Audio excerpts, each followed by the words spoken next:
Hi, my name's Julia Blake and I help micro, small and medium-sized businesses grow. And I do that by helping them be more organised and to have systems and processes in place to support that being organised. And I was invited to share some insights into being organised yesterday at a great meeting. So I put together a presentation and it was just really powerful to be back in the room and presenting to a bunch of really inspirational business owners and seeing the light bulb moments, seeing just seeing the connection, seeing how they really were interpreting what I was saying and applying it to their own businesses as they were sitting there listening and watching the presentation. And there were some really powerful moments, and I wanted to share some of it with you because I think it could be really valuable to any small, micro, small or medium-sized business out there. So the first thing to really think about is the fact that your business, the organisation, is a living entity and it has to be nurtured in the same way that any living entity has to be nurtured. And when we can think of it in that way, then actually it makes all of the rest of what I'm going to say actually make a lot more sense. So if you nurture your business properly, then it will pay off and there will be rewards. Get it right, you will increase net profit, and you'll increase net profit because you will increase revenue and you will decrease costs. How? Because you will have more headspace. You'll have more time to do stuff and you will be less stressed.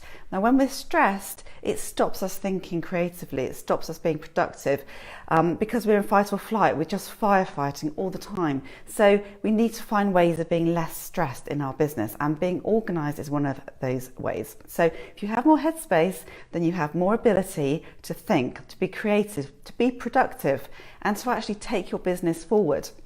Now, the great thing about running a small business or a micro-sized business or even a medium-sized business is that it takes less time to change direction.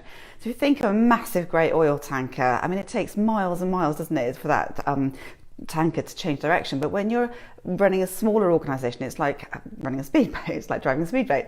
You can change direction really, really quickly. So I don't advocate that you change direction completely, but you can tweak your course, and by having the headspace to look back and reflect, then you can work out how to change course in your business and how to take it forward.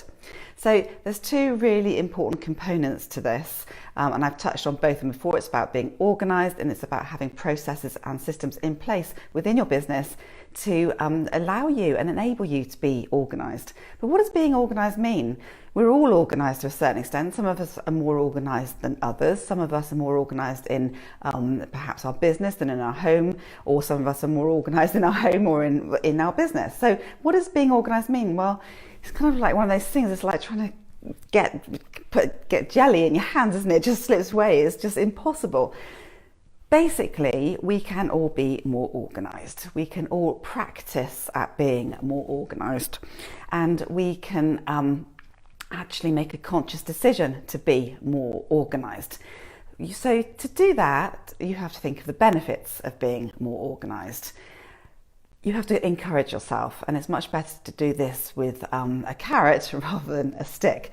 So think of the benefits of being organised and emotionally connect with them and think which of these resonate with you. And there's five, for me, and for the clients that I work with, there are five real main benefits to being organised. The first one is that it reduces overwhelm.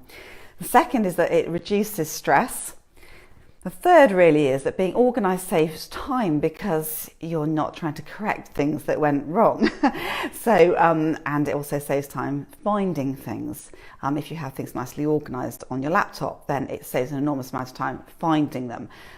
If you are very overwhelmed, very stressed, then you're more likely to make mistakes. So being organised saves time. The fourth benefit to being organised, to my mind, is that it increases productivity, because it gives you more time to do stuff, but it also gives the ability to make more of the time that you have. And the fifth real benefit to being organised is that it gives you the chance to reflect and to learn and therefore transition.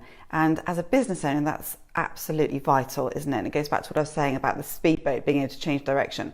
So if you have this headspace to be able to reflect, then you can transition your business and get your business to the next stage, because we all have to go through different growth stages.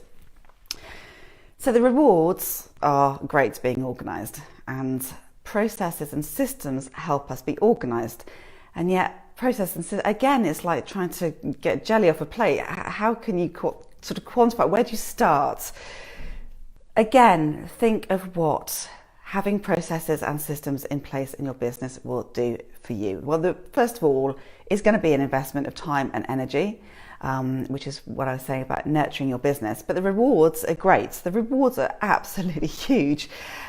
It gives you clarity. Having processes in your business, working out how to take things along a certain course, which is a process, gives you clarity about how you're running your business.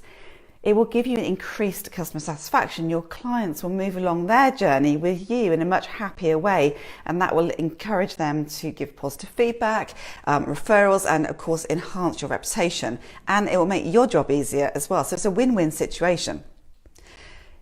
Most of all, though, you can only hold so many things in your head, and I think I read somewhere that it's 7.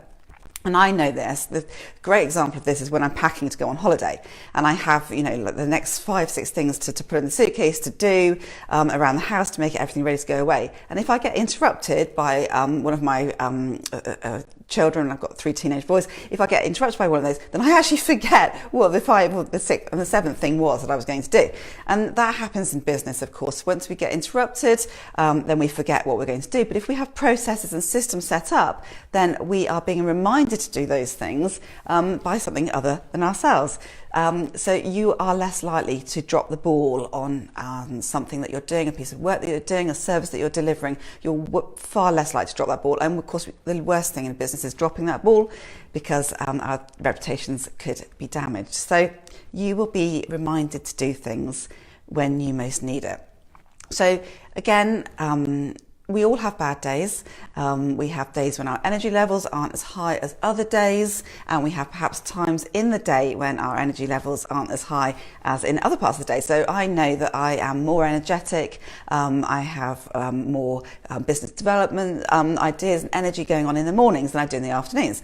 So the idea is to capture those ideas, not necessarily execute those ideas. So keep a note of them, and then set up a process to be reminded to do those things, perhaps in the afternoon when you're not quite so energized, but you can certainly do a jolly good job on actually delivering the service, but the ideas perhaps aren't flowing quite so freely. So having those systems and processes in place will remind you to do things at a later time, and you then don't drop the ball, and you make more of your time. So it's all about don't letting one of those bad days be an unproductive day, because of course we all want to be hugely productive when we're running our own business. So how can you be more organised? How can you identify those processes and systems that you need to implement in your business to take your business forward? How can you grow your business?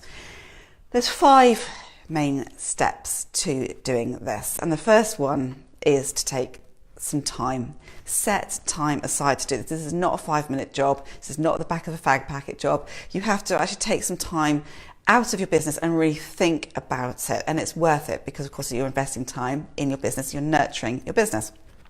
So remove yourself from your day-to-day environment. I would say actually switch off all electronics, get out into the country, into fresh air, whatever it is that works for you. Just take yourself away. Do not be distracted, and that's the 3rd thing. Don't get distracted. 4th thing to really consider here is be emotionally connected with this process. Don't go into it in a grudging way. Go into it in a positive, excited, enthusiastic way. And there will be times during the process where actually you get drained, you lose that energy. So have a think before you start this off about how you're going to feel when you reach the other side. Think of yourself as crossing that cavern. You're standing on one side and you've got to get to the other. Think how you're going to feel when you get to the other side. And then just write that word down and stick it on a post-it note. And stick that post-it note on the pad of paper that you take to do this, just so that you can emotionally connect with that, just so you can be reminded of how you're going to feel when you get to the other side. For me, it would be a word like liberated. So I would have that on my notepad, and I'd have a look at that and actually see that that's how I'm going to feel when I get to the other side of this. Okay. So the 5th step is to consider 9 really important things, and these are all very business specific things. 1, who is your ideal client? 2, what are your customer segments? 3. What are the 3 main problems that your ideal clients are experiencing?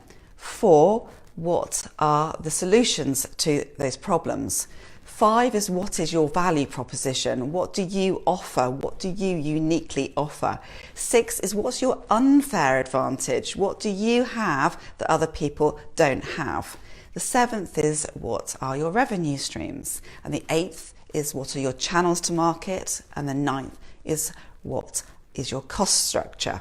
Now, I'm fully aware that there's a lot there. I do go into all of those 9 areas on my latest blog, which you can see on my website, www.blakeconsultants.co.uk, and they are listed out there. But they are key things to consider when you're running a business. And actually, we all get stuck in the day-to-day stuff, right, running a business, and we don't think of these things. So take yourself out of it and really think about those 9 main areas. The 2 main areas to me that you really need to focus on are who is your ideal client and what's your value proposition. I talk a lot about ideal clients, and to me it's the absolute core of a business. When you know who your ideal client is, then you know who you're communicating with. Then all communication can be targeted at that ideal client. So you go one step further, you identify who your ideal client is, and then you create an avatar. That means you actually name that ideal client. And then you have this imaginary person that's I can identify their problems, their emotional triggers, where they hang out, and you know then how to communicate with them, how to resonate with them. And then you've got a much higher probability of converting a prospect into a client because you're communicating with them in a way that they understand. When you have that, that's the very core part of your business. When you know who your ideal client is, you can build your systems and processes such as your CRM around that ideal client, and you can set up your marketing campaigns around that ideal client, communicating with them in a way that they understand. So the second most important area I touched on out of those 9 to me is the value proposition. So if you don't know, so this is going to be really, really bold here. If you don't know what you offer your clients, then how can your clients understand how you can help them, what you can offer them? So really take time out to consider both the ideal client and the value proposition. And I've written a white paper on creating your own ideal client and creating your own avatar. So I'll put the link actually in the comments on this video.